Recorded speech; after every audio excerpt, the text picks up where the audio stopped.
துலா ராசியான நீங்கள் எப்படி இருப்பீங்கன்ற அடிப்படையான விஷயங்களை நான் இப்போ சொல்கிறேன். வேத ஜோதிடத்தில் துலா ராசிங்கிறது 7வது ராசியாகும். இது ராசி மண்டலத்தில் 108 டிகிரிலேருந்து 210 வரைக்கும் பரவி இருக்கு. ஒவ்வொரு ராசியும் 30 டிகிரிஸ் வரும். இது இந்த இடத்துல இருக்குது. இதோடைய ஆளுங்கிரகம் சுக்கிரன்.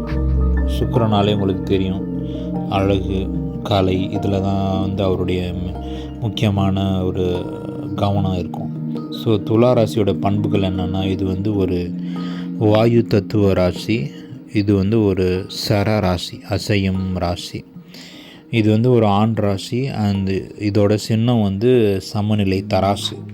தராசுனாலே உங்களுக்கு தெரியும், நீதி, நேர்மை, நியாயம். ஸோ இந்த ராசியில் நீங்கள் இருந்தீங்கன்னா நீங்கள் எப்போவுமே ரொம்ப நீதியாகவும் இருப்பீங்க, நேர்மையாக இருப்பீங்க, நியாயமாக இருப்பீங்க. முக்கியமான சில உங்களுடைய பண்புகள் என்னென்னா, சமநிலை, நியாயமான, பொதுவாக எல்லாருக்குமே ஒரு நியாயமான மனப்பான்மை உள்ளவங்களாக இருப்பாங்க. தனக்கு லாபம் வந்தாலும் மற்றவங்களுக்கும் அந்த பங்கு இருக்குன்னா அவங்களுக்கும் அதை அந்த கிரெடிட்டில் பேர் கொடுக்கறதுக்கு இவங்க தயங்க மாட்டாங்க. இவங்களுக்கு இயற்கையாகவே ஒரு வசீகரமான ஒரு தோற்றம் இருக்கும். அவங்க ரொம்ப கருணையாக உள்ளவங்களாக இருப்பாங்க. சமூகத்தில் இவங்களுக்கு ஒரு சிறந்த சூழ்நிலையில் இவங்க இருப்பாங்க. பொதுவாக இவங்க உறவுகள், அழகு, அப்புறம் தோழமை, அதில் இவங்களுக்கு ஒரு ஆழ்ந்த அன்பு இருக்கும். அதனால் நல்ல நட்பு, அன்பு, காதலை தேடி இவங்களும் போவாங்க.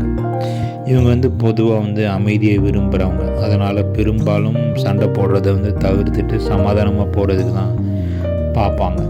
சில சமயம் எல்லா பக்கத்துலேயும் கவனமாக எடை போடுறதுனால இவங்களுக்கு முடிவெடுக்கிறத சில சமயம் தள்ளி போடுவாங்க, இல்லாட்டி தாமதப்படுத்துவாங்க அப்படின்னு கூட நம்ம சொல்லலாம்.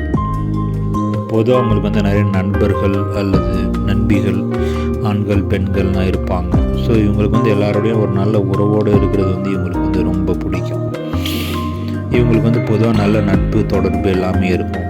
கலை, இசை, அப்புறம் இந்த மாதிரி ஆடம்பரமான விஷயங்களில் அவங்களுக்கு ரொம்ப ரசனை உள்ளவங்களாக இருப்பாங்க.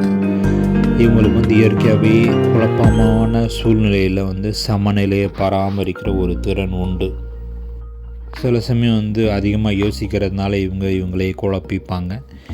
மற்றவங்களுக்காக சில சமயம் தங்களுடைய சொந்த வெறுப்புகளையும் விட்டு கொடுத்துருவாங்க.